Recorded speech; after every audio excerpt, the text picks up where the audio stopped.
За да свържем камерата успешно, първо трябва да включим телефона си в Wi-Fi, да включим Bluetooth му и местоположението му.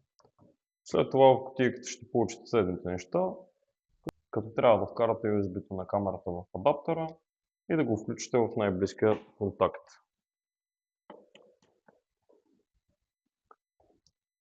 Когато камерата светне червената светлина,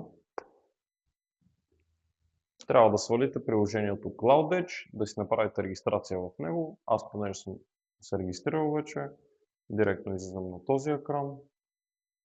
Когато се регистрирате, ще излезнете и вие на този екран, след което натискате плюсчето, натискате Add Device, натискате за сканиране, натискате стартиране, взимате камерата и сканирате отдолу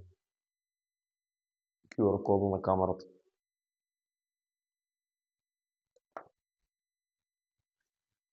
Натискате този бутон,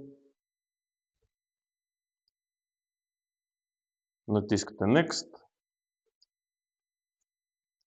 тук отново натискате Next. Сега трябва да изчакате няколко секунди.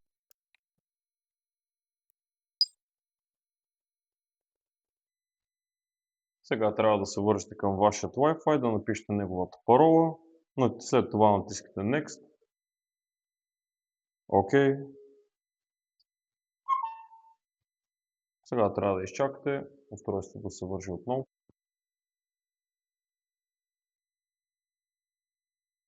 Натискате Done. Next. Next. И вашата камера е готова за използване.